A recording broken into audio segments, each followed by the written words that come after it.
Just a quick word of warning, there is explicit language used in this video. Hi everyone, it's Tony from 3D Locksport. I just want to give an introduction for the video that you're about to watch. I know a lot of people don't think that I should have done this video and are unhappy that I'm giving him a platform to speak on. However, as a Locksporter, I'm curious about a lot of things I don't understand. And let's be honest, Belmont's someone that not a lot of us understand. So I hope you can have an open mind going into this video. Whether you agree or disagree with things I say, please try to keep the discourse kind. And I hope that you enjoy it. It is a long video. It's an hour and 30 minutes, I believe, or maybe a little bit longer. So I do apologize for the length, but there's a lot to say in this video. Also, I apologize about the poor quality of the video. I shot this on a webcam because it was the easiest format for me to do to record Belmont and his voice, as well as my own. So anyways, I hope you enjoy the video. Stick around to the end. I appreciate you. Okay, everyone. This is Tony with 3D Locksport, and today we're going to be doing an interview with Raymond Belmont. I have gotten a lot of questions over the past couple of days about why I'm doing this interview and why I'm giving Belmont a platform to speak on, but I think it's important to hear everyone's point of view, whether you like it or not. So this interview is to get to know him better and maybe understand who he is and why he is the way he is and why he's gotten the reputation he's gotten within the Locksport community. So Belmont, I believe that's how you'd like to be referred to. Is that correct, Belmont? That is correct. Okay. Well, first of all, thank you for agreeing to do the interview. I appreciate that. Thank you, and good evening, YouTube channel. Okay. So I'm going to start out with some just very basic questions. If there's one you feel like you don't want to answer, just let us know you don't want to answer it, and that's fine, and we'll move on. All right. So I'm going to kind of call this section, Who is Belmont, right? So in one sentence, tell us who you are or describe yourself to the Locksport community. Who I am is complicated. Okay. Do you want to expunge upon that, or is that where you're going to leave it? Well, let's see. I'll allow you more than one sentence then, if it's complicated.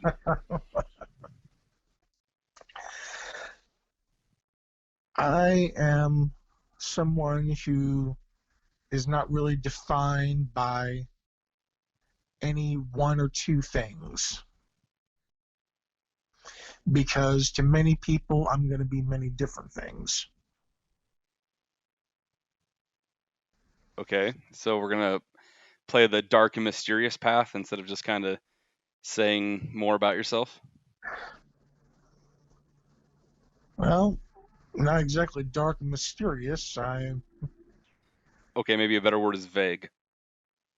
I like my anonymity. You like your anonymity. Okay, well then that will just roll into my next question. Are you willing to give us your real name? No. Can we confirm that Raymond Belmont is not your real name? I can confirm that everything on here is a nom de guerre. All right. So your YouTube channel, at its core at least the idea of what it is supposed to be, is a Locksport channel. So what got you started in Locksport? What got me started? Well, I'd say the 80s. Television shows like MacGyver, spy movies, The Saint. Was there any one catalyst that set it off? And maybe to give some back and forth here, to give you an example, I remember the first time I got turned on to Locksport, and I was at probably DEF CON 10 or 11. in Vegas, and I was walking through the vendors area, and I was there for the InfoSec World on cybersecurity. And at the time, there was a company called hackerstickers.com, and they sold lock picks. And one of the vendors walked up to me and said, "Hey, have you ever picked a lock before?" And I said, "No." And I remember him handing me a Master Lock number 3, not knowing what it was at the time. Just retrospectively, I know it was a Master Lock number 3 now, and a tension wrench and a triple peak. And he said, "Here, just stick this and pull it in and out real quick and push down on this little lever thing." And I did it, and instantaneously it popped open. And I remember thinking, that shouldn't be that easy. This is a lock that's supposed to secure things. What is going on? And I could repeat it over and over again. And I remember that initial, a lot of people describe it as a high or a burst of energy or excitement. I would agree to that. And that was kind of my catalyst that drove me down the path of getting into Locksport. Is there a more specific story you have like that? Or was it a very slow progression of just different interests that slowly one day you decided, oh, you know what, maybe I'll buy some lock picks or try lock picking with other homemade tools? Lots of little things that got me closer and closer. Movies, television shows, uh, range from Gone in 60 Seconds to Blue Streak to The Saint with Val Kilmer. Obviously, James Bond movies, because he did a lot of lock picking in the movies. So we could two of probably them did it. summarize and say that movies were kind of what got you interested in Locksport. Or maybe a better way to say it is movies got you interested in picking locks, and that evolved into becoming what would be considered part of the quote-unquote Locksport community. Yes, movies and television are what kind of pushed me towards learning more. Okay. So you started picking locks, you got an interest in it. What came first, the chicken or the egg? And by that, did you find Locksport channels and decided to start a YouTube channel? Or did you start a YouTube channel and then discover the Locksport channels? I actually started with just text format and occasional books. Went from there. It was start of 2000 when I started puttering around. So looking up information was way before the Locksport community on YouTube ever happened. Okay. So do you remember what year you started making YouTube videos? Of course. Okay. What year was that? Oh, this was late 2018. Okay. Year's good enough, but late 2018 pretty much. So what made you decide that you wanted to start making Locksport videos?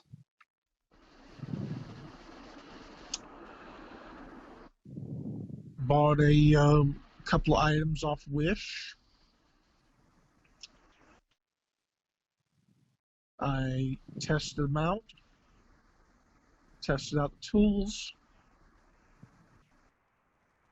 decided, hey, if they can do it, so can I.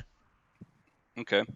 And would you agree that one of the main focuses of your YouTube channel at its core is supposed to be, we'll just call it Locksport on a budget? We're teaching people how to pick locks with self-made tools or finding alternative, cheaper versions of tools. So maybe people that don't have a lot of money could get started into Locksport without having to spend a lot. Well, yes and no, because I have what I have. Okay. So it's just more of a byproduct of what you have being necessarily not the most expensive tools in the world, that it just reflects in the way that maybe your channel revolves around teaching that, look, I got this for this price, you can get that for this price, you don't have to buy these expensive things, you can buy these or make your own. It just naturally became that it was almost a low budget lockpick channel more than what it was set out to be. Would you say that's correct? That'd be fairly accurate. Oh, It's just some of the things I have, I was given as a gift. I have a very extensive set of bump keys that were a gift that normally someone would have been trying to pay about $300 for. okay. So we're going to transition now a little bit, and we're going to go into a section I'm going to refer to as the Locksport community. This is a pretty short section, but I think it's going to be important for people who either A, don't know who Belmont is, or B, have no clue why I'm making this video. I would say a fair number of the viewers who are going to watch this, especially if they're my subscribers, will know who Belmont is and probably not have a clue why I've chose to make this video. I know a few people have reached out to me and I've told them why I'm making this video. But that's what this next section is pretty much. So for those who wouldn't understand who Belmont is because they've never heard of him, in one sentence, tell me what you think the Locksport community thinks of you. Conflicted. I said a sentence, not a word. You know what? I'm pulling the sentence crap off. It just sounds good for the talk. What do you think the Locksport community thinks of you? I believe they're very conflicted. You're saying they're conflicted, not that they think you're conflicted.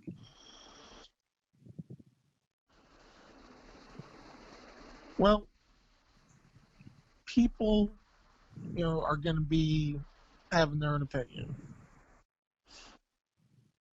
Let me rephrase this. If we were on the TV show Survivor, would you be the first one voted off the island? Depending on all who's there, you never know.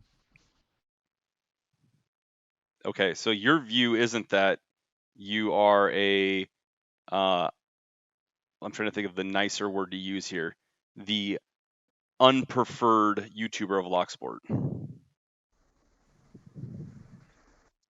Now, Yeah, it's important. It's important that I preface this. Yeah. I understand that you do have some subscribers that absolutely love and enjoy your videos. They leave good comments, they leave positive feedback. So obviously it's not everyone who feels this way. So let me rephrase this. What do you think the majority of the people who know of you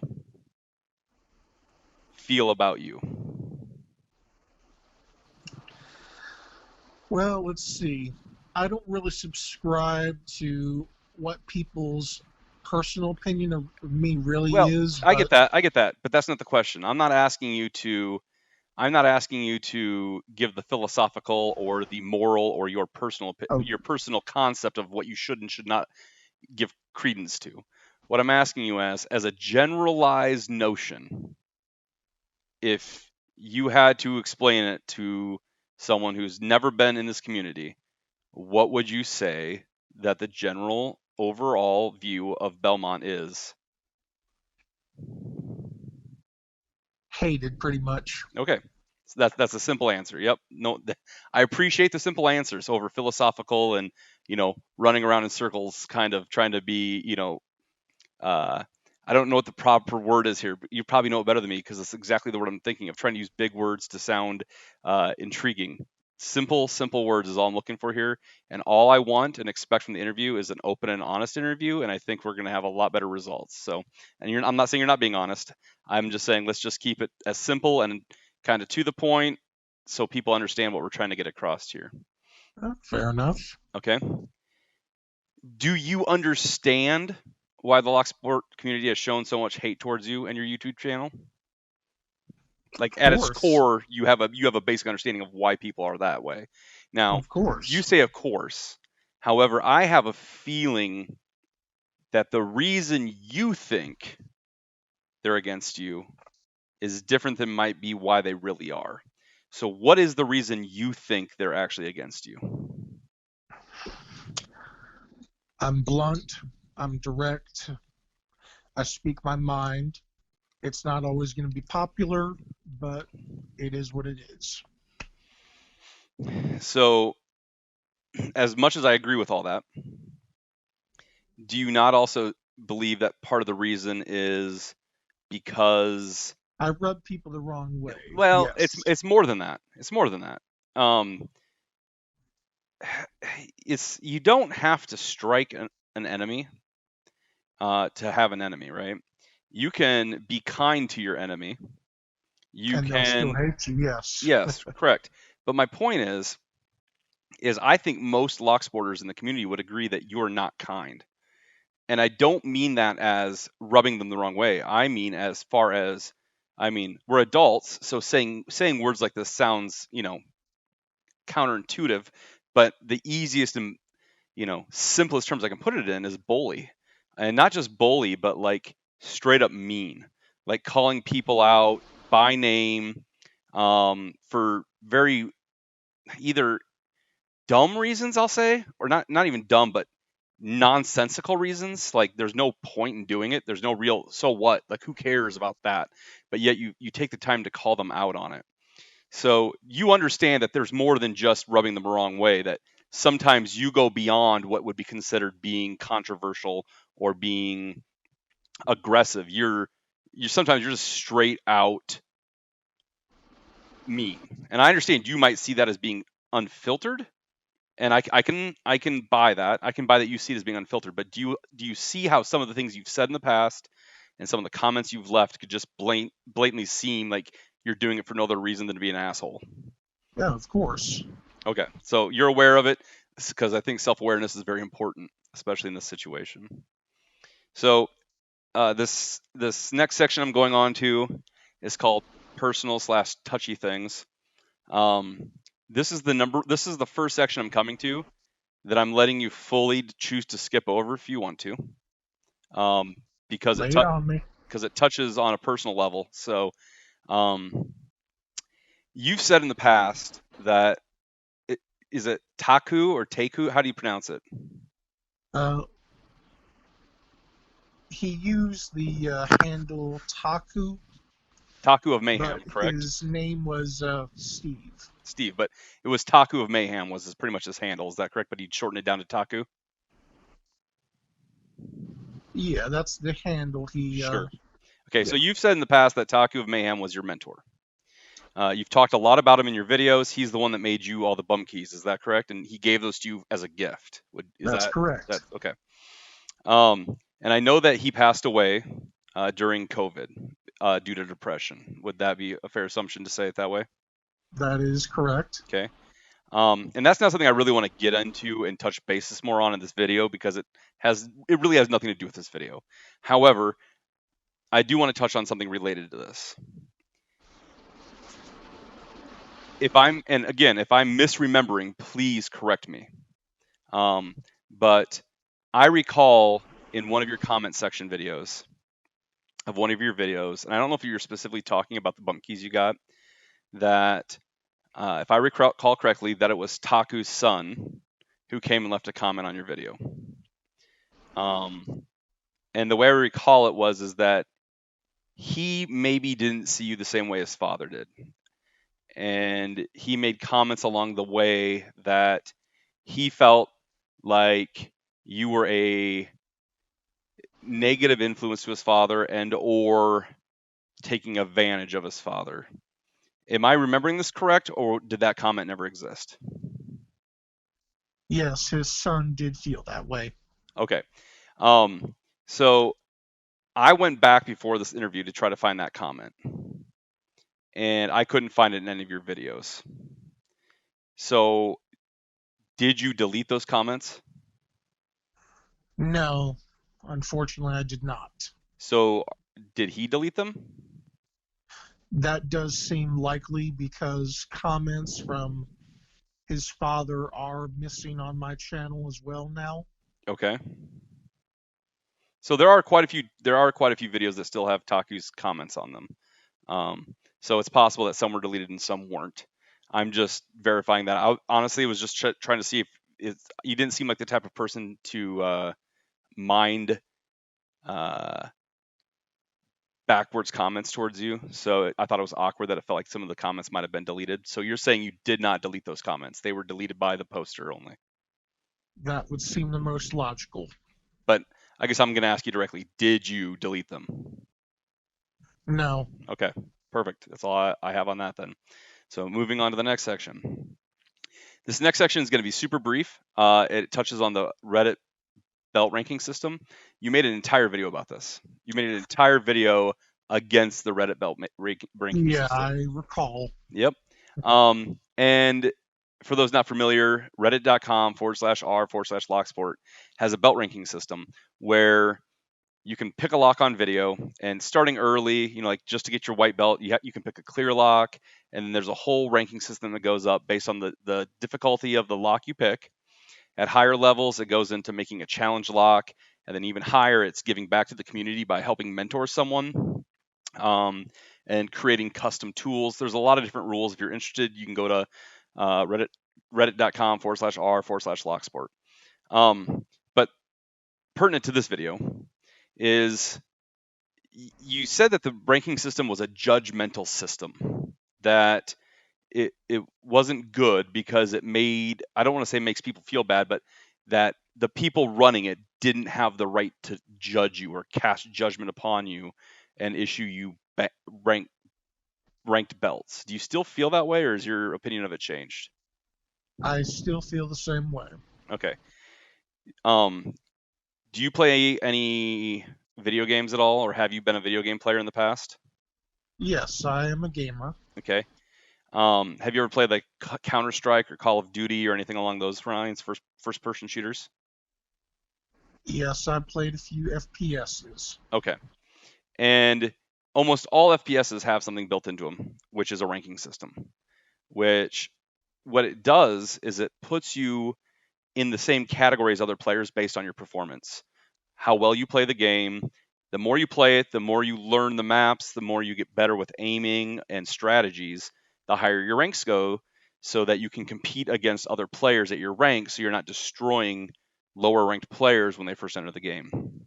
So my question is, how does the belt ranking system differ any differently from a ranking system built into a video game, when at its core, its purpose is meant for fun, because it really has no purpose in life. It's not going to get you a job because you're a black belt on the ranking system. It's more for fun and to drive you and to encourage and push you to try to get better and better at this lock sport. It depends on how many people are actually viewing. What do you mean by that? I don't understand how that means anything to what I just said. Well, there are lots of people who actually watch first-person shooter games live. Okay. Or watch multiplayer done live. Okay. So somewhere along the line, someone cares. Right, but those people who care are in that community, correct? People outside that community don't normally care. Well, there's a lot of people in this world who don't know what Locksport even means. There's a lot of people who don't know what Call of Duty or Counter-Strike or League of Legends means either. That's true also. So what I'm trying to get at here is how is it that this can be a bad thing or considered negative, but yet video games can have rankings for their players and that's not the same negative? Well, I just feel the way I feel about it. So to be fair, you don't have a good reason. You just choose not to like it. Correct. Okay. So logic has been thrown out the window. You're just going to hate it, and you've chosen to hate it, so now it's what it is. Pretty much. Okay. Well, at least you're being honest. Okay. Now I'm going to dive into some areas that are much more specific, very detailed, like very specific incidences or people. You refer all the time, almost all your first videos, I shouldn't say first, but early videos at least, consistently referred to Bosnian Bill as Bosnian the Shill Bill.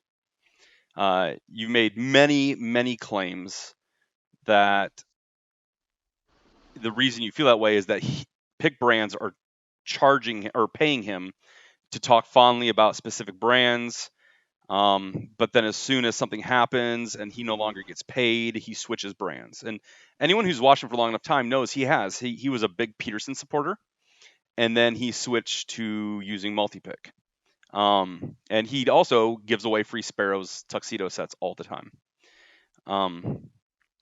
And he also supported Southward as well. Correct. So my question is do you have any proof whatsoever that this is true, or are you just making assumptions? I'm just putting the dots together. So you're saying you have proof then, because the dots would mean that you found proof and connected those dots. No one really has any concrete proof. They just go with their gut instinct. So you're making assumptions. Assumptions can be based off personal bias and or personal gut feelings, but a gut feeling is not proof. Gut feeling is assumptions. If you feel that this is a bad idea to go across the street right now, you're making that assumption. It could be based off prior knowledge or prior experience, correct? But if you think you're going to get hit by a car when you cross the street, that doesn't mean you're going to get hit by a car. There's a chance, but there's absolutely no proof that that incident's going to happen. In the same way that just because you have a gut feeling that the way Bill acts means he's taking money from pick manufacturers, there's absolutely no proof to that. There's nothing you can provide to us, correct, that would make anyone 100% be able to say without a doubt he takes money from pick manufacturers. That would be correct. Okay. So on that same idea, you made a video called Proof That Bosnian Bill Begs for Money on YouTube. Now, this isn't the same, right? There's pandering to manufacturers, and then there's quote unquote begging for money. I watched the video again. There's no text, or excuse me, there's no audio. It's just you holding up a cell phone with a comment that Bill left on one of his videos. And pretty much, I think if I understand the context from that video, that he started offering the YouTube Join Me or Join option on his channel, where you could pay a monthly fee. And for that monthly fee, you got access to at the lowest level. That was already free a day early. Yeah, right. So it's one of those things where you could donate something and pretty much get nothing. It was just as support to him. I think one is like, you get content a day early, and then there's higher and higher tiers that get you different things. So instead of going down a very long rabbit hole on this, I just need to know, are you overall across the plane against any YouTube content creator offering the join option or Patreon? Wholeheartedly against. And why? Because this is the internet out here. If you're making videos from your free time, you shouldn't be trying to hold people up for money and say, well, money is how I make these videos. So help support me. So Bill giving away at least 2 lockpick sets a week for free to people in his giveaways, and then he buys, full on lockpick sets or core pullers or you name it. Whatever he buys, he usually gives it away. So in your opinion, if he wants to create content and he wants to do that, then he has to be responsible for it, and there should be no form of subscription. Is that correct? That would seem the most fair. Okay. So, do you watch television? Doesn't everybody who owns a TV? Okay. And are you also just as upset with TV shows when commercials come on? No.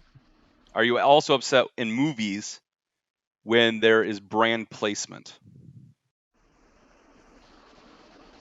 someone's drinking a Coke instead of a Pepsi, or a Pepsi instead of a Coke. Soda is soda, and food is food. Okay, but I'm talking about brand placement. My point is that TV is becoming quote unquote old media, and everything's moving to the internet. Especially during COVID, we saw this a lot. There's Disney Plus, Apple, or what is it? Apple Plus. There's Discovery Plus. There's a plus for every friggin' channel that exists out there now. PlayStation Plus. Yeah, exactly. Yeah. Okay, so they're doing this because they realize that they can't miss the boat on digital streaming in the same way that they did with MP3 music, like with Napster. They fought that so long that Apple just came in and swept it.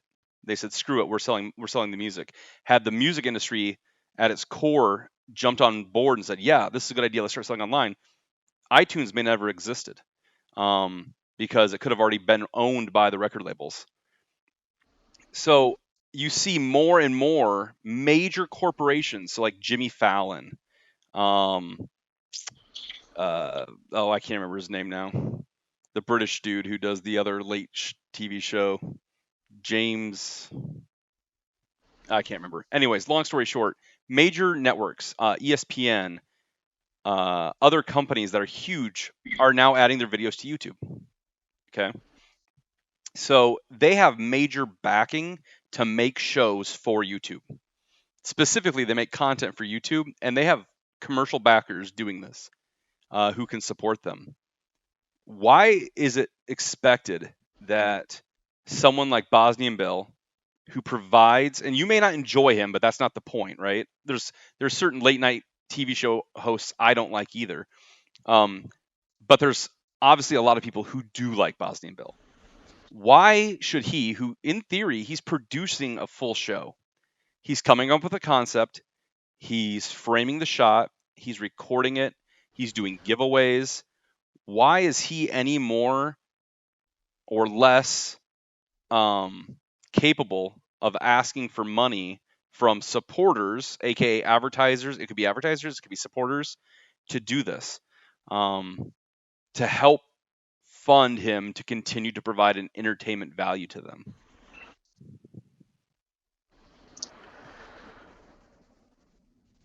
Well, it doesn't cost me anything to make my videos. I do them on an iPhone. I've done them on an Android. I don't go begging the public for money. Yeah, that's not a fair comparison, and I'm sorry to interrupt. That's not a fair comparison. The quality of videos recorded and content-wise, just to be fair, are completely different. Straight up, they are. Bill's video quality is much better. He invests in better cameras, better lighting, better microphones. He invests in equipment to present it to people, to show to them. And I know you do too. You buy stuff off Wish.com and stuff like that. But the level of production that he's putting forward is way different. And I'm going down a path of beating a dead horse here. But what it really comes down to, and this is the main important part, right? Who cares if he's asking for money? It's optional. It's not required. He doesn't say you have to pay me to watch my videos. My videos are free. And if he wants to offer an ability for people to help support him, like almost every large YouTuber does with a Patreon or a Join account, who cares? You don't have to pay. What does it hurt if he can get some support from other people to help him do this and continue to provide a plus benefit to the viewers who enjoy his content? Why does there have to be a controversy over that concept?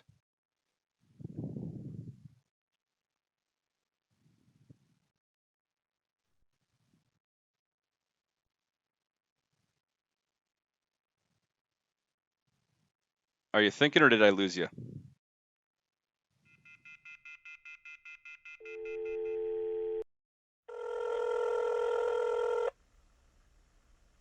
I lost you there. Yeah. Okay. I blame that on Wi-Fi or some other factor. Okay, so I'll go back really quickly just to the bottom point. If it's free content that you're not required to pay for, What's the controversy? You can get it all for free, but if you want to help and support someone, you can choose to do so. Why is that such an issue for you? Because I look at it in the way I see vagrants and panhandlers and beggars with a cardboard sign asking for money. Okay. I mean, I'm not going to try to argue with that point, not because I agree with it or disagree with it. I was just really just trying to get to the bottom of what your problem with it was. So we'll go ahead and move on from there. So I made a video about yourself and Helpful Lockpicker. Right. The core of that video, and the reason I created it for those who don't understand, is Helpful had bought some round brass-bodied American locks that, as far as I'm aware of, aren't in production anymore. They were new old stock. He found them brand new, but you had to buy them in a large enough quantity to get a good discount. And the reason I created the video is because in Belmont's video, he talked about how that Helpful was ripping off people. And that taking advantage of the Locksport community by charging too much for these locks, and that anyone can go out and buy a brass body lock for $7 or set between $7 and $14. He had a price range, he had notes on it, all the different stuff. My problem with that is I talked to Helpful and I saw the pricing he paid for it. He showed me the seller on eBay where he bought it. I did the math myself, and Helpful wasn't making any money. And if he did, it was within cents by the time he shipped it.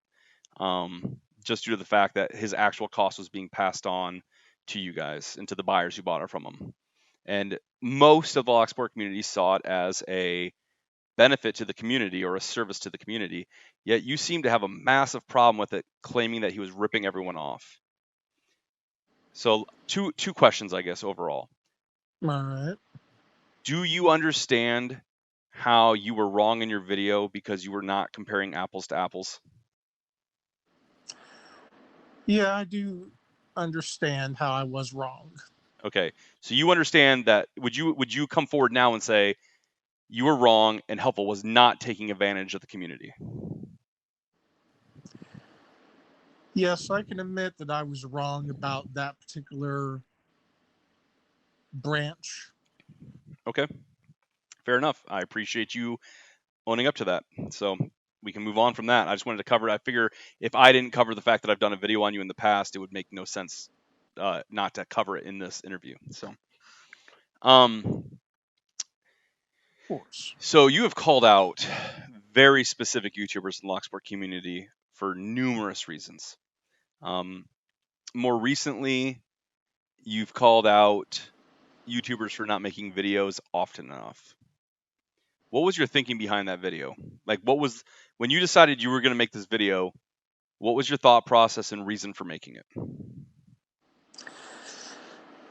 Well, the updated video, kind of to see where people were.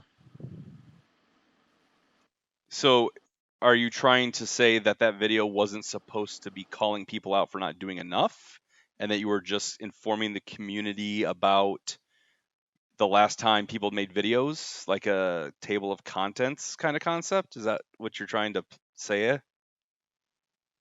That seems to be the right direction, it looks like.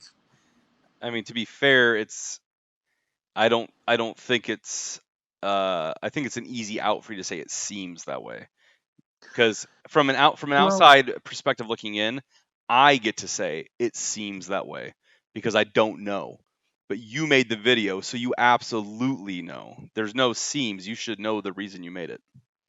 well, I never really gave a title to like be a table of contents. But Table of contents does sound about right.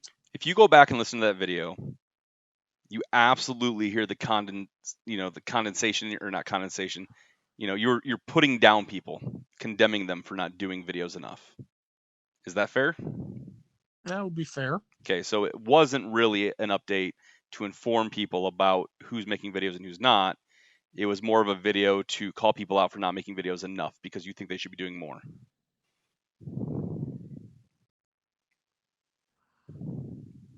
Well, I wouldn't disagree. Okay. So to add on to that question, then what does it matter? Why do you care how often people are making YouTube videos? Well, it's like I said in my video for that. It's a marathon, not a sprint. Right, but a marathon is an individual's race.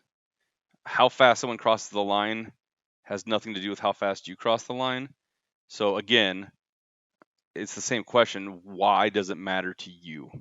But it's still a race. But not everyone's trying to be a Bosnian Bill and make this their full-time thing. People have what are called lives, and they might have wives or children or husbands or jobs or other hobbies and activities or just spending time with family in general, uh, where they don't want to make videos on a consistent basis, but every now and again they're going to sit down, fire up the camera, pick a lock, do a little video. What's wrong with that concept? Well, I make content and I have free time on my hands, but I'm not making 3 or 4 videos a week. That didn't answer my question. My question is, Why does it matter? why does it matter if people aren't making videos as much as you or what you think they should be made? Like how does what you think people should be doing as far as video creation matter at all? I mean, let me just answer that. It doesn't. But why do you think, I mean, bluntly, why do you think you have a right to call people out for it? I'm just being who I am. I guess I can't argue with that. So we'll let that one go there because I got more to move on to. So, at the beginning of this entire interview, I asked you if you were willing to give us your real name, and you said no.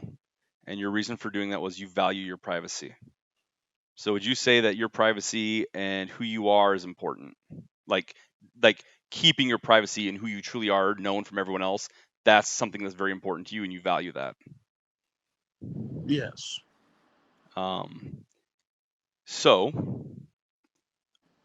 why, if that's something that you personally value, why do you make it a habit of doxing other people? When you personally choose to believe that that's something that's important to you, what in the world makes you think you have the right to dox other people? Well, I just do what I do.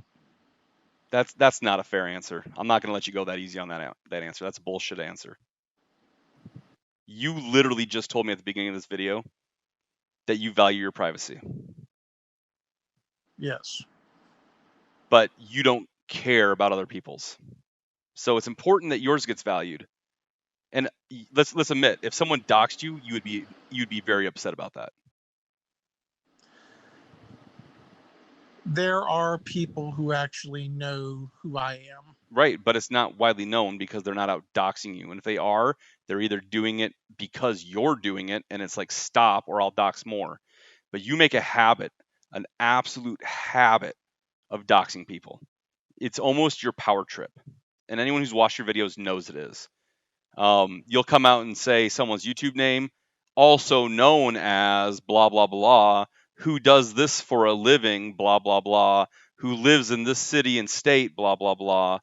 And it's like you're doing it as a power trip. So what I'm trying to figure out is how is it that if you consider your right to privacy and your right to anonymity important, that you would not respect other people, even if you don't like them? Why would you not give them the same respect as far as privacy that you expect to have?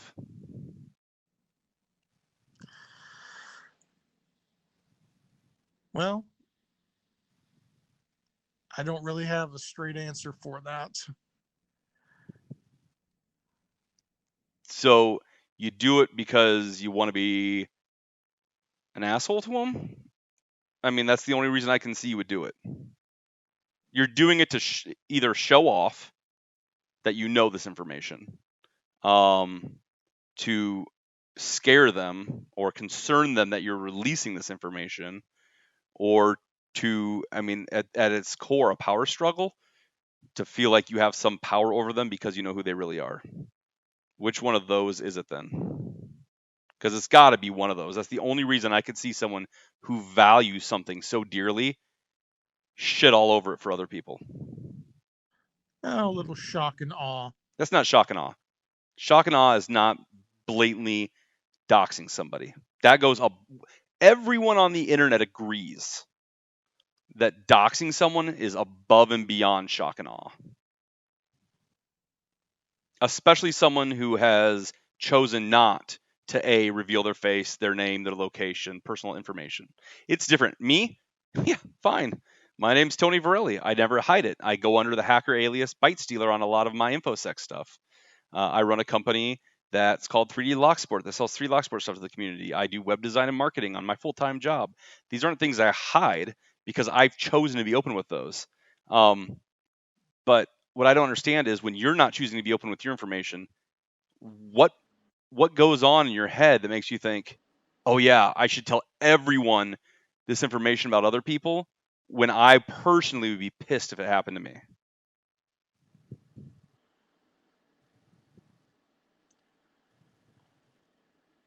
I mean, to me, this is the absolute most contentious part of the entire interview, because at a personal level, this pisses me off beyond none. I can't be doxxed more than I already am. You can literally Google my name and find a crap ton of information about me, because I personally haven't chosen to be private on the internet, because my job is on the internet. So I want people to find me so they can reach out to me for business purposes. But there's a lot of people who have private lives who have nothing to do with anything on the internet and have legitimate reasons to be concerned for their safety, whether they have young kids, spouses, or other career reasons that they don't want to be doxxed out there. I mean, there has to be some reason you do it. And my question is, and I'll be honest, I think you know why you do it. I don't think there's some like, oh, I am who I am. That's not the answer. I think you absolutely know the reason you do it. And what I'm asking you is to be honest and tell us why you do it. If someone has an axe to grind against me, let's say it's, well, let's not name real names here. I don't want any of that in this video. helpful lock picker. I just said dark don't name arts names lockpicker. within the video. Okay. Well, I'm just saying, you're saying channel. I'm saying channels. Yeah, it doesn't matter. We don't Okay. need to be naming anybody specifically. All right. If they have an axe to grind against me, then I'm going to have an axe to grind against them. Great. So you talk a lot about in your comments about, self-defense and castle doctrine and defending yourself to the legal limits of the law. Most self-defense laws say you can only use equal force. If someone has slighted you because they commented negatively on your video or talked bad about you in a video as Belmont, coming out on your video and doxing them publicly is not equal force. That's excessive force, as an analogy. You're going above and beyond what they did. It's like someone kicking you and you shooting them. That's the difference. Yeah, they kick you, you kick them back. They punch you, you punch them back. They shoot you, you shoot them back. Fine. But someone calls you a bad name and you shoot them, that's not equal force. And that's literally the closest analogy I can come to. I get it's extreme, but that's the analogy. Someone says something about how Belmont's negative, or that guy just needs to back off and stop picking on people, and then you come out and talk bad about them in the video. What it comes down to is you're acting like a bully who can't take his own shit. You don't mind throwing shit at people, but as soon as they start throwing it back, oh man, now you're mad about that. So it's like free speech for Belmont, but nobody else. And your weapon of choice is a nuke when that happens, and it's to drop and dox them. All I want to know is why? Why is that your go-to weapon? And I wholeheartedly believe you know exactly why, and you just don't want to say it. Hmm.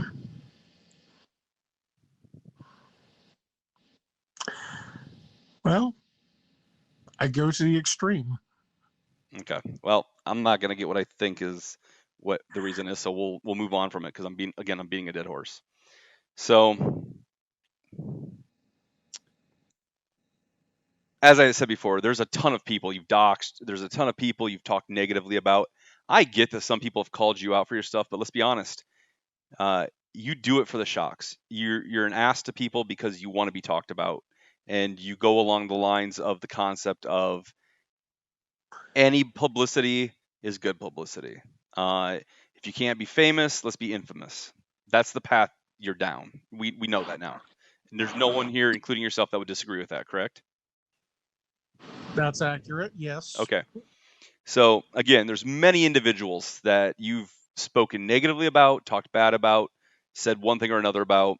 Um, would you agree? Because I'm interested to understand your side of this. That there is absolutely no one out there who has unprovoked started some crap with you. Now, when I say unprovoked, that could also mean the provocation could have been them defending someone else you've talked bad about. Has anyone else that you've never heard of and doesn't backfire about something you said in a video or a comment, just straight out and said, Belmont's an asshole, click, end of video, for no reason whatsoever?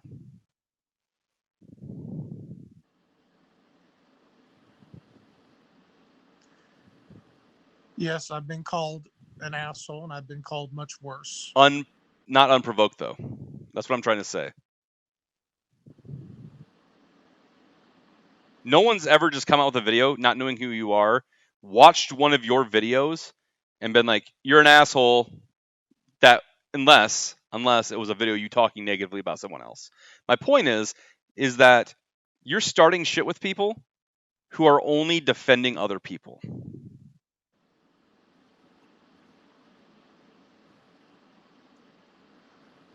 I wouldn't disagree.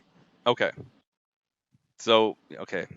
I don't even know how to follow that one up. So, it's just at least you're being honest. Okay, so back to what I was going to say. There are many, many individuals that I could name that you've gone after, went after. However, for the sake of time, I'm just going to cherry pick one, and that's because he's a friend of mine. A lot of people know him as Rubber Band. You called him out as a fraud and said he wasn't a real locksmith, and that he didn't know what he was talking about, and that he was pretty much lying to the community that he was actually a locksmith. I know him personally, and I can 100% vouch for the fact that he is a full-time locksmith. That's what he does. That's his career. So my question is, what drove you to attack him like that when you obviously didn't do any research to know your facts before you decided to do it? Well, I went based off his videos and his unused machines that looked very clean, very unused. This was pointed out to me by Taku. So because his machines are clean, he doesn't use them. It's not possible that he cleans the machines or keeps a tidy workspace. Uh, Two different key cutting machines that was pointed out looked like they just barely had the plastic cover taken off of them and barely used. Okay, so to clarify, you attack someone and call them a fraud based on what someone else told you, not what you know. Correct? An observation. Of someone Yes. else, though, not of you.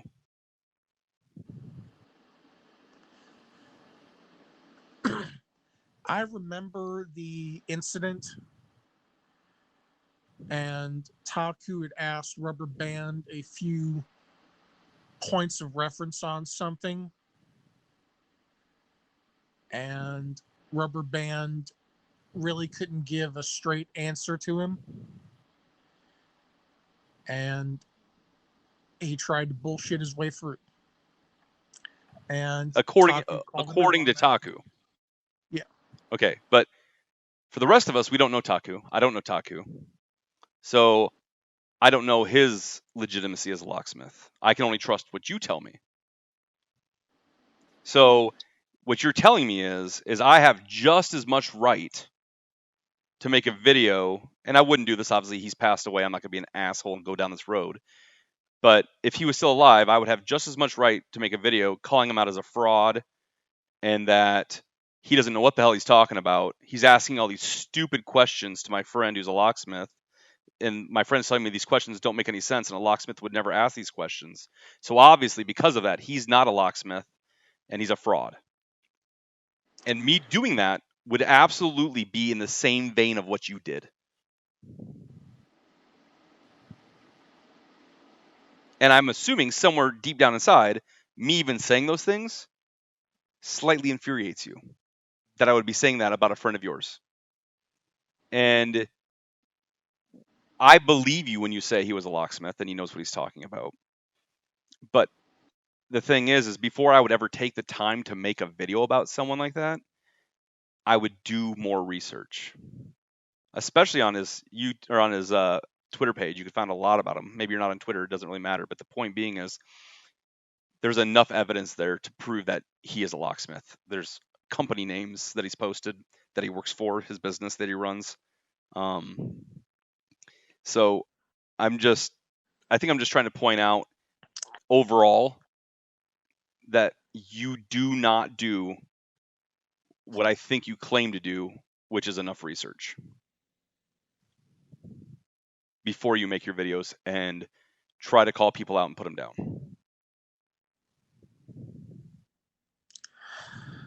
Well, I don't recall making any videos about Rubber Band. Well, there was some controversy, and you specifically had a video where you are playing with a rubber band, talking about him, how Yeah. he's an idiot. I mean, the word wasn't idiot. I'll give you that. It wasn't idiot, but it was something along the lines of this. I don't know if you called him a doofus. I can't remember the exact words, but you were specifically putting him down and calling him out in your video while you played with a rubber band. And your words like, "You may not know who he is, but his name is one of these," right? That concept. So Yes, I it's do there. remember doing that. Yeah, it's there. That idea is there. So again, if I stay on these for too long, this video is going to be way longer than an hour. We're already at almost an hour. So, okay, moving on to the next section, which is Facebook, the Facebook group. The Facebook group. Dun dun dun. Okay. So, for context, there are about, I don't know, 6 to 8 lockpicking groups on Facebook. And there was some very weird confusion. One of my customers, Sam from 3D Locksport, had made a post in a different Locksport group. And he talked about how he got kicked out of lockpicking, the lockpicking group. I'm like, what, really? And I'm like, here, let me go check to see what's going on. And he told me, he literally said Belmont's, an moderator now, and he kicked me out. And I'm like, what? Let me go look at this. I'll figure it out. And I know I had seen your post under the name, I'm not going to say it, but the name you use on Facebook. And yes, my other nom de guerre. Yes, sure. Yes. Okay, so I knew it was you. The first time I saw the post, just reading as I read it, I'm like, oh my God, it's Belmont. Like I could hear it in your voice, the way you typed. And I'm like, okay. And I didn't say anything. I was ready to post you. I was like, oh God, Belmont, get out of here, blah, blah, blah. The whole thing. I was gonna jump, grab the pitchforks, grab the torches, and chase after. But I'm like, honestly, it's not worth my time. I'm not that active in all the Facebook groups. I don't really care. Burn it down, not my problem. But then when I saw people were getting kicked out of groups by you, I got pissed. So I went to check this group out, and lo and behold, I couldn't find the group at all. So I reached out to one of my other Locksport friends and said, hey, are you a member of this group? And he said, yeah, I am. And I said, just out of curiosity, I think I got kicked from the group. Can you invite me? and he tried to invite me back. And the minute he hit the invite button, it said invite sent, and then the invite button lit back up. I'm like, I'm like, share me the URL that you're at so I could go to it directly and try to join again. And it's like, this content is not found. I'm like, I haven't been kicked. I've been blocked. And the funny thing is, I hadn't done a thing to you in that group. I hadn't made one comment about you in that group, not one. And I got kicked anyways. So for those not familiar, Now I believe. well, hold on. Right. Let me just believe the. go ahead. What are you gonna say? I do believe the Sam you're referring to Don't say his last name. is Not a. my. Stop saying people's Oh, okay. names in my video. Now I got to beep all this crap out. I'm not going to let you start doxing and saying people's names in full on my video. That's just not going to happen. And here's the thing. That particular Sam, if It is. it's correct, we've actually made up.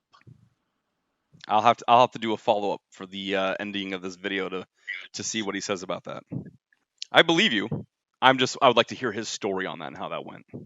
Not a problem. So for those of you not familiar, there's a Facebook group that was called Lockpicks, and there's actually, unfortunately, there's two groups on Facebook called Lockpicks, and it's very confusing if you're not sure which one's which. But the one we're talking about in question here is ran by the admin David Stone, and if you're not familiar with who he is the creator and the guy who started the Kickstarter for the SWIC, which is like the Swiss Army knife pick. And he created this, and I think, if I'm correct, he's shipping those right now. Like the first few orders had gone out. So good side note, if you backed him, you're getting your orders. And I think he's extremely busy with that. So tell me the story on how you became a moderator. Like, how did you get moderator status within that group?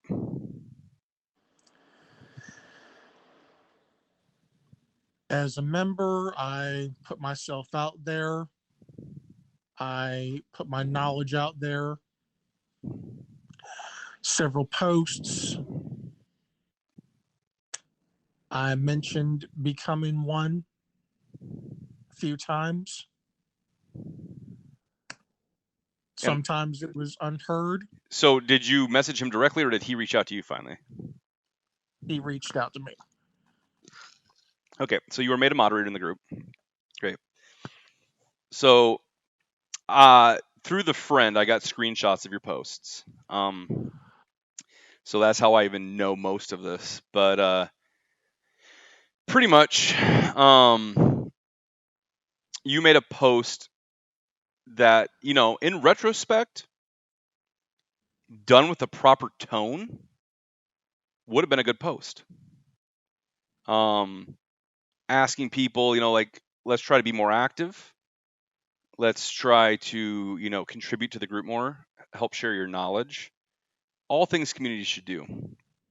However, I think most people would agree that the tone you took was more of a dictator than a leader.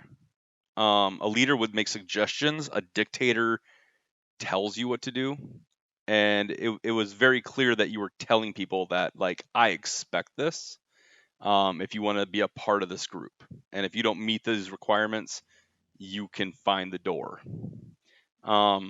Which isn't what an open community is.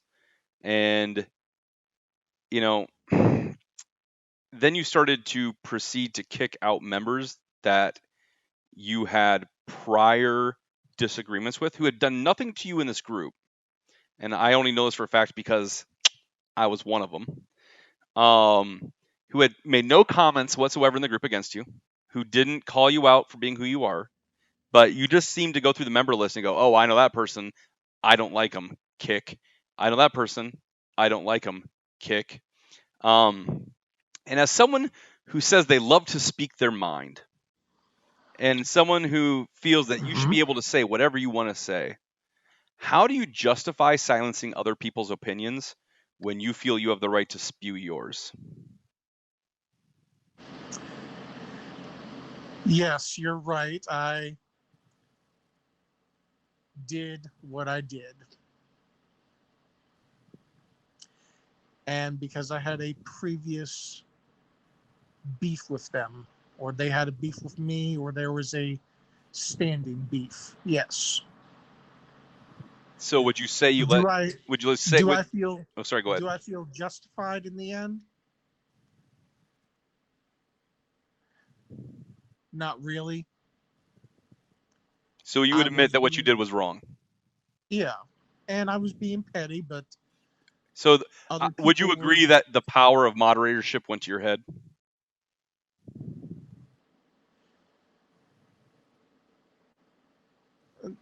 To me, not really, because I've had another few members said you were cleaning the place up, you were doing a good job. But the few Then don't again, justify the many. opinions vary between people, of course. Right. And that's important, right? Different opinions are important in a community to help make the community better. That's what, you know, kind and friendly discourse is important. But what you did was not that you silenced the voices you didn't want to hear, or you silenced the voices you disagreed with, which is where I think most people had the problem with what you did.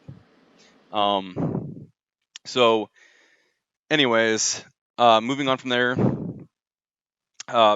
what I think what came to pass is many people started messaging David, telling him who you were, their beefs with you in the past, the type of videos you make, the fact that you dox people, and David then chose to remove you as a moderator, but And then as a whoa, whoa, member, whoa, whoa, I'll get to that. Don't jump the gun here. But he did allow you to stay on as a member at that moment. for a very brief moment, yes. Yeah, but we'll get to the justification for that here in a second. My main question was, what was your response? Or what response isn't correct. What was your internal dialogue with yourself when you found out you were removed as moderator? I wasn't that shocked. Okay. But as you said, you made some comments, you weren't happy about it, and you let the world know on the Facebook group. And then you were later on removed as a member. You were kicked from the group. And Yes, I did an Eminem routine. no, we haven't gotten that far yet. We have not gotten that far. This is the first time you were removed as a member. And then after a bit, David made a post saying that he did reinstate you as a member, and that it's because he doesn't believe that people's voices should be silenced just because people don't like them, or something to that effect. I don't want to put words in his mouth. And the very first post you make, you come out swinging. I even called you out on this personally in a private message, and you said you were quote unquote just joking, and that the whole you thought you were letting people know that you were being funny by doing the Eminem reference with "Guess Who's Back." But I let you know that no one else but you thought it was a joke. Everyone else thought you were being a gloating asshole. The fact that you were spewing off about, hey, I'm back now, blah blah blah, and I talked to you about this. I'm like, had you simply just come back and said, hey, I'm glad to be back, and just left it at that, and people would have commented saying, oh my god, I can't believe he's back, why is he back? And you would have just commented on everyone's comment on that and just said, I'm just glad to be back. You could have been your passive aggressive self posting that over and over again, and David would have had no further reason to kick you out again. However, I also talked to David privately, specifically about you being kicked out again. And the main point of contention seems to be that you use the phrase mind your surroundings within your comment to David, or one of the comments to David, which even if it wasn't meant to be, it's technically a direct threat to his safety. Mind your surroundings to most people would be like, watch your back. Same concept. And maybe you didn't mean that, but you have to understand, you're living in the world of the boy who cried wolf. And if you consistently have a negative attitude and an aggressive attitude towards people, you can't just immediately flip the switch and start being funny or joking, because it doesn't fit your MO of the past, and people take you seriously.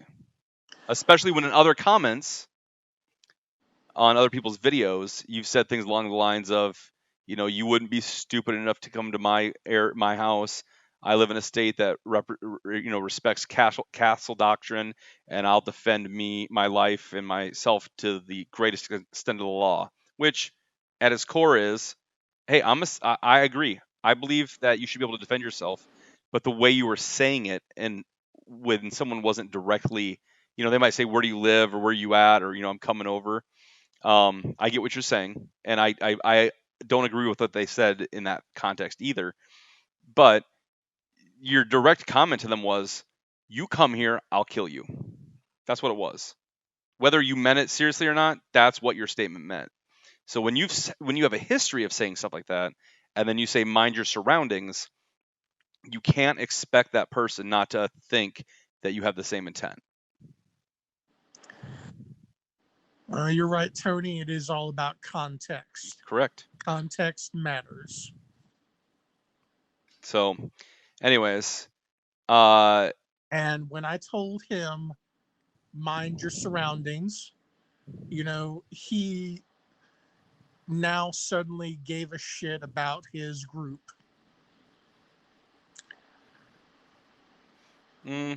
Maybe. I can't comment on that because I didn't interview him to that degree. But I just want to ask you this direct question.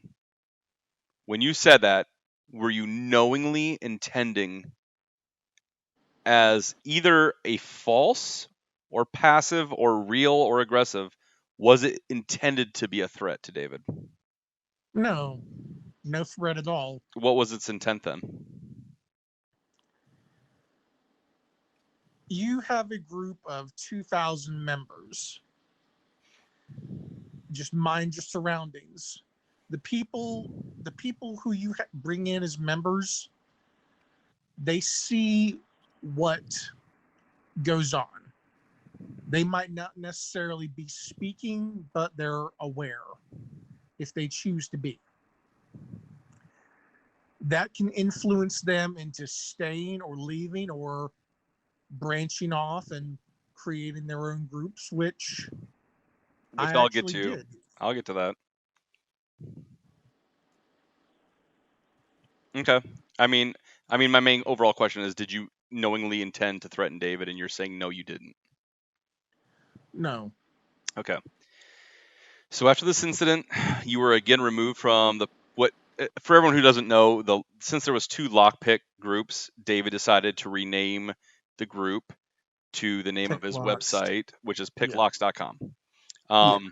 I see that you decided to start your own Facebook group. My question to that is, do you really think it's a good idea to create an echo chamber for yourself where you are, for all intents and purposes, acting as the omnipotent god of the group, and things you say, the only things that you say are always correct?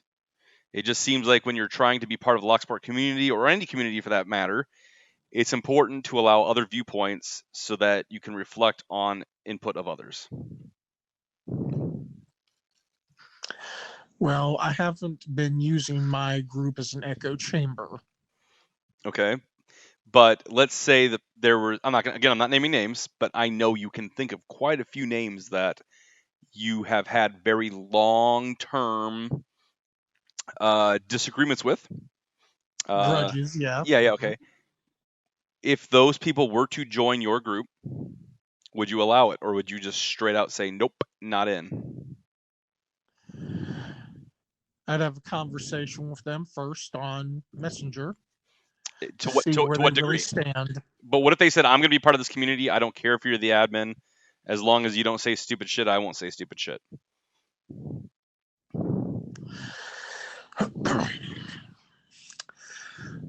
Well, I haven't seen anyone try to show up on my group yet who I've interacted with previously, so Okay.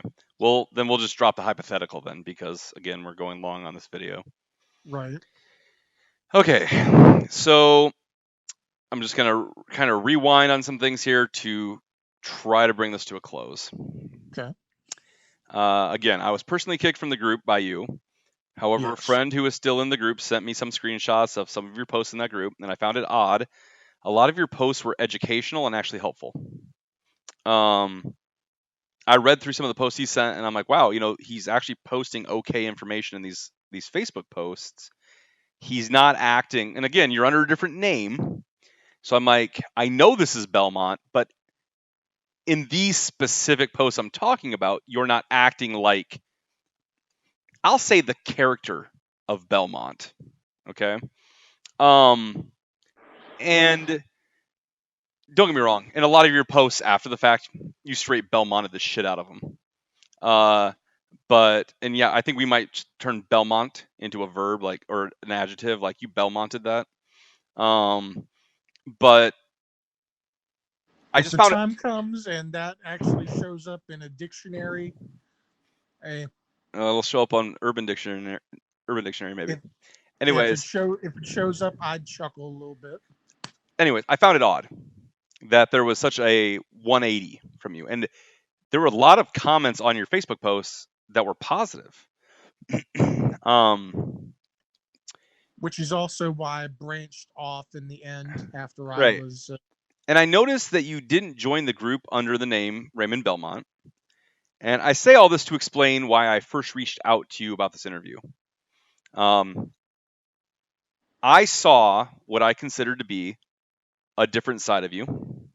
It was like you were trying to somewhat distance yourself from the Belmont persona on YouTube. And I'm just wondering if you would say that I'm misreading that, or if that's correct. You would be misreading that. Okay. So you're not, when on the Facebook side of it, you were not trying to distance yourself from being Belmont. You weren't trying to be someone different in the Facebook groups. No. Okay. So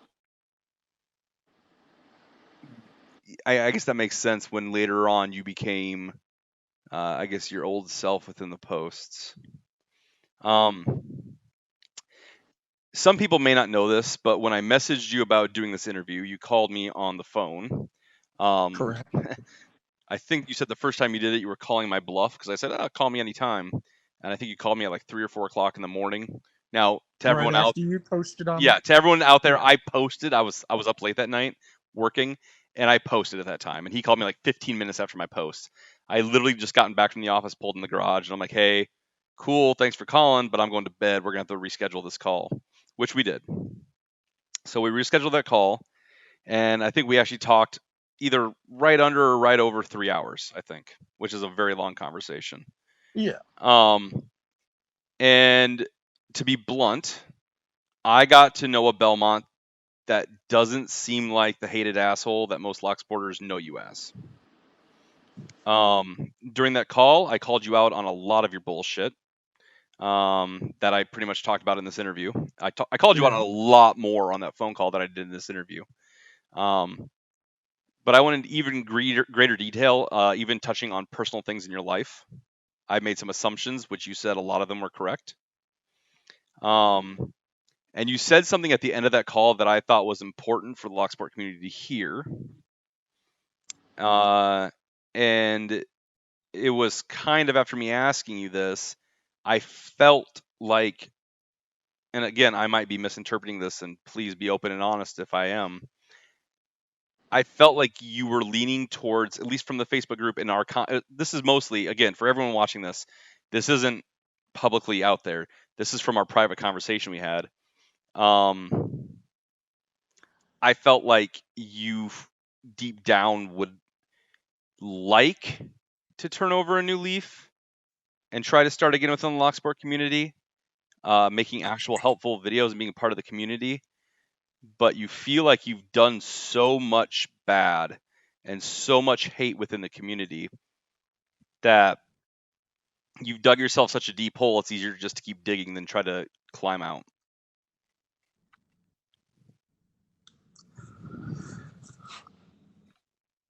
Right. I mean, am I wrong? Do you not want to turn over a new leaf, or were you wanting to? I would like to be seen in a different light, but that's not always so easy. So I think the more important question here is, I feel as though you think that by you changing, you're bending to the will of the masses. But you understand the concept of general, like, politeness, correct? Yes. Being polite because you're a human and talking to other humans.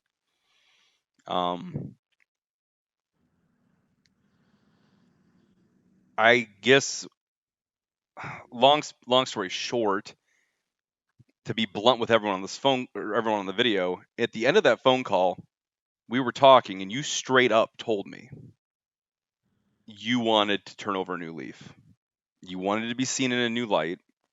You wanted to start making videos that could be taken seriously by the community without having to rip into people in your videos.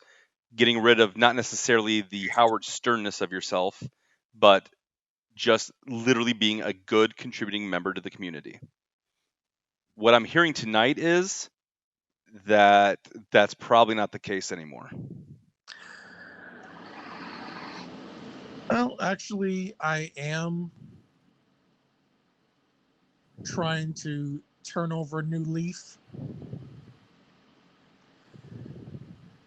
One of my best videos has been almost 2,000 views for automotive jigglers and what they start and what they open. It's received a lot of positive reviews. It has a lot of people excited, and well, nearly 2,000 views. That's, hey, 2,000 is a big number. Let me ask you this, point blank. Are you openly willing on this video to apologize to the people you've doxed in the past and the people you've said hurtful and mean things to in the Locksport community?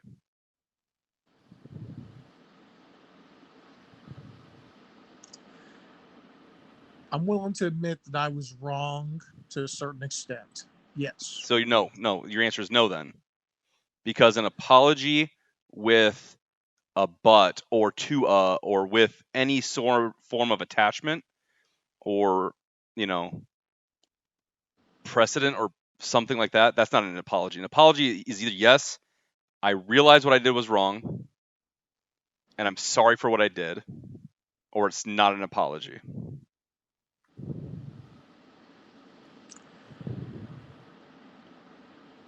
Well, I admit what I did was wrong. It was out of character. But wouldn't you say it And, was actually in character for you?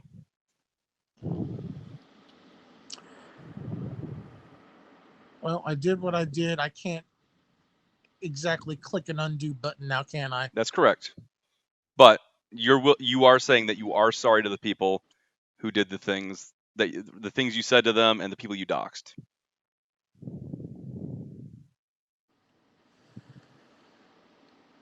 Yeah. I can be an asshole at times just like anyone else. So I'm going to actually give you the opportunity, if you'd like, to publicly apologize. Because me asking you if you are sorry and you saying yes is not the same thing as you saying I am sorry.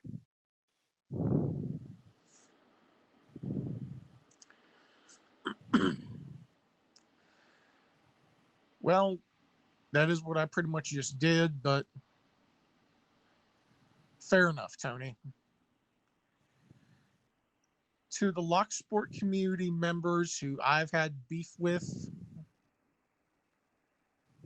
this is Belmont saying sorry.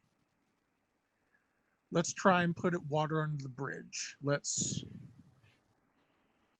try and build up new from here. That's awesome. That's huge. I appreciate you doing that. So you're saying, Although I know that's going to take time because the people who do listen to these videos are going to say, well, you know what, he's just putting on a front or he's putting on a face, so we're going to have to watch what he does in the future. And there's still going to be a lot of people who are going to have their opinion of me, and just like I'm going to have my opinion of them. Can't undo that. We can't change that. and I agree. You don't have to like everybody, and everybody doesn't have to like you. But the difference is I do think you don't have to respect them, but you should be respectful of them, which means no doxing. Don't talk bad about them in your videos. There's no reason to. I guarantee you that, and right away after this video comes out, there might be follow-up videos to this from other people saying, did you see the video here? There was this. Oh my God, what about this? What do you think? Blah, blah, blah. But if over time, if you hold true to what you just said, that you want to change, and you want to put all of your past grudges and beefs, water under the bridge, and you hold up your end of that deal, that you actually put it under the bridge, like, again, I'm not going to name names, but there are two very specific individuals that I can think of with that probably have the biggest beefs with you, or you at least with them, that if you stopped talking negative about people, you stopped doxing people, and you just made good Locksport, not even good, you just made Locksport videos that had nothing to do with calling people out, they would at worst case scenario just leave you alone. They'd stop talking to you. They'd stop bugging you. They'd stop talking about you. Which in the long run, that's a win. So yeah, you're absolutely right. It's going to take, if you want to do this and you want to turn over a new leaf, you want to start over. Yeah, it's not going to happen overnight. It's going to, especially for some of the stuff you've done, especially with doxing, which I put that up there with high crime as far as I'm concerned on the internet. But it's going to take a long time, and it's going to take a ton of relationship rebuilding. And I mean, let's be honest, it comes down to you. No one calls you out ever unless you've called someone else out and then they defend that person or call you an asshole for doing it.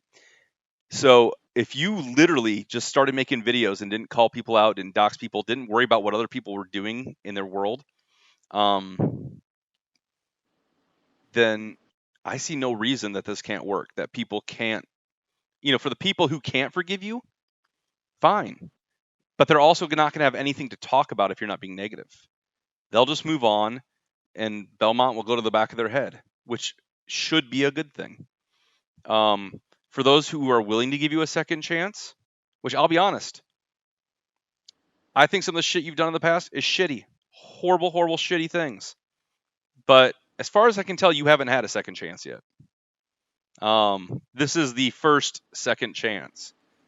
And I believe everyone, minus a certain subset of people who are hideous, evil people who I'm not going to get into because it's YouTube, those type of people don't deserve any chance. But I believe everyone deserves a second chance. And I'm willing to give it to you. I'm willing to watch your videos. I'm willing to comment on your videos. But unfortunately, you have a zero tolerance policy over your head with most people. And my concern is do you have enough runway to take off? And what I mean by that is, can you absolutely change quick enough? Because it's hard to change. Can you change quick enough to not relapse into doing what you've done in the past, so that people can start trusting that you're wanting to change? Time will tell, right, Tony? Time always tells. So I'm looking down. This video has been about an hour and a half. So I think that's way too long for a video. I mean, that's shit. Hollywood doesn't put out movies that long anymore. So unless it's a Marvel movie, which this isn't.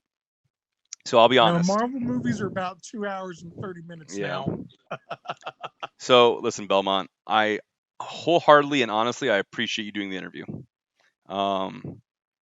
I know you thought I was joking when I said it at first, or that you thought I had some ulterior motives. I didn't. I saw you and I didn't understand you, and I thought I have to understand this. I mean, I'm a Locksporter. I like to figure things out. So I truly appreciate you doing this video.